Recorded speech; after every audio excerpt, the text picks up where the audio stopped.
recognizing your intuition. The trick to developing spiritually is to first recognize intuition as something separate from our thoughts, from the clutter of images and memories bombarding us from morning till night and even in our sleep. Intuition can be accompanied by a thought. Our brains will immediately step in and rationalize the impression as though it were a thought, and then attempt to question it, contradict it, challenge it, and dissect it. But we can learn to separate intuition from the thoughts that will inevitably jump in and cling to it like a virus. And the good news is, it's pretty easy to do. Are you ready? This is the secret. The impression always comes before the thought. It's that simple. Trust your instincts, let go, use the force. It's always there, and we've been constantly told about it by our storytellers and those who we seek out for spiritual guidance. The key is to go with the gut before the thoughts rush in, and that may prove tricky to an unfocused mind. How do you feel? When we go to someone for advice, that's usually the catch-all question that we're presented with, the one that will cut through the crap and expose the truth. But do we really tell them how we feel? Or do we explain every single option our brain has come up with since we encountered the problem we needed advice on? After all, we've spent our whole lives doing that. It's not our fault.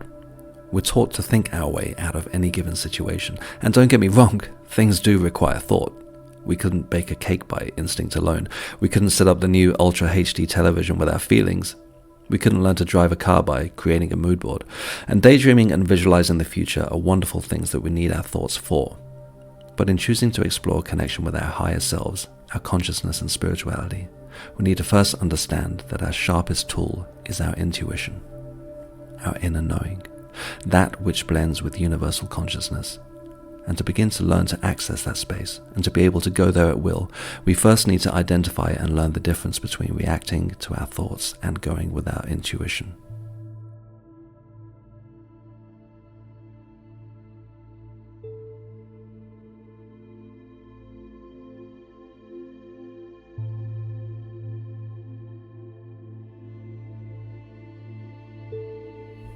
So find a quiet place where you can relax.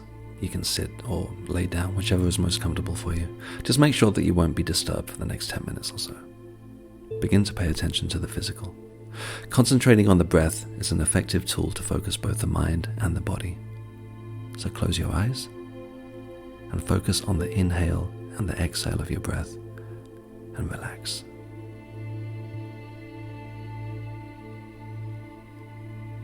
Take one deep breath. Hold it at the top and let it all go. Now let your breath return to its normal rhythm.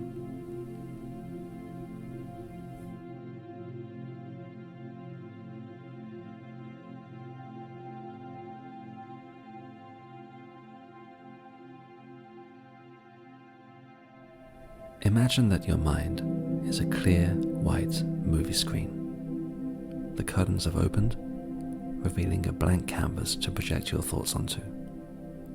Think about a chosen subject, an issue at work, a romantic relationship, a life event, and project that there onto the screen.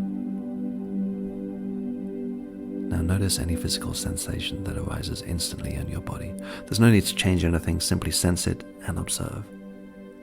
Allow the sensations to become clear, take shape, and emerge as an emotion or a feeling.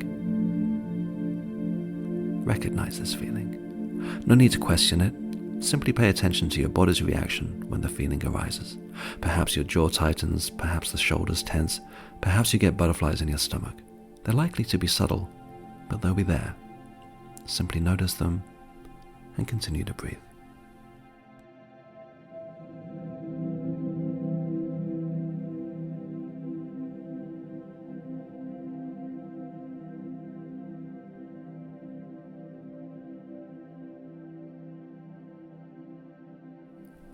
Now that you've deciphered the body's reaction to the subject, imagine clearing the screen in your mind's eye.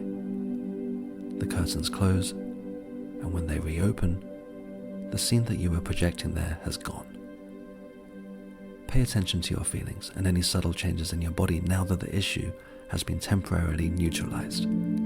There will be very subtle changes, but they'll be recognizable. Do you feel relief, fear, sadness? Don't force what you think you should feel. Simply observe.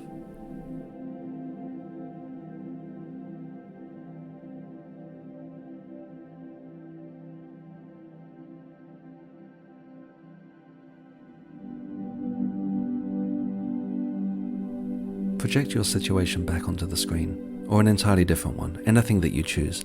It could be Baby Yoda, a situation at work, or your 8th grade maths teacher, as long as it elicits a feeling. Hold the image or life event there for a few moments now, and get to recognize your reaction to it.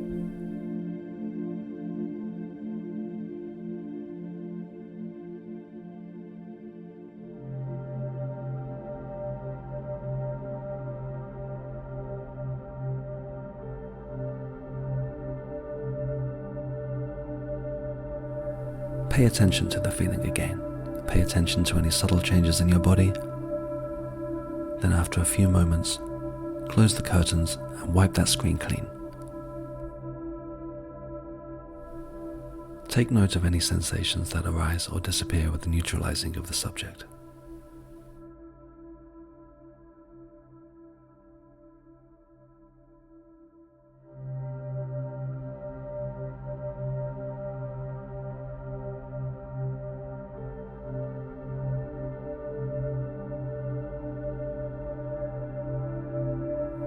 I'm going to leave you for a few moments now. Repeat what we just practiced a couple more times. Try to think of other things you can project onto the screen. Think of those who you love. Think of those people who you're not too keen on. Think of a wonderful holiday you once had. And if it's not too triggering, think of a traumatic event. Remember to close the curtains after each event and then start over again. All the while, take a note of your body's physical reaction to these things and the emotions that come with them.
Begin to bring your attention back to your breath. While doing so, think on the blank screen and how simple it was to project a life event and recognize the reactions that accompanied the event. Then think about when you wiped that event from your focus. There was a part of you that took control there, the part of you that closed the curtains and wiped the event away. That part of you was indifferent. After watching from the background, it stepped in and took charge. It wasn't your emotions, it wasn't your physical reactions that you briefly focused on. It was the part of you behind all of the drama that you played out, a part of you away from your body's responses. It was the logical knowing that remained detached and simply watched what was going on. It was your intuition. Bring yourself back to the present and do something grounding now, such as making a cup of tea, going out for a walk, or doing the dishes.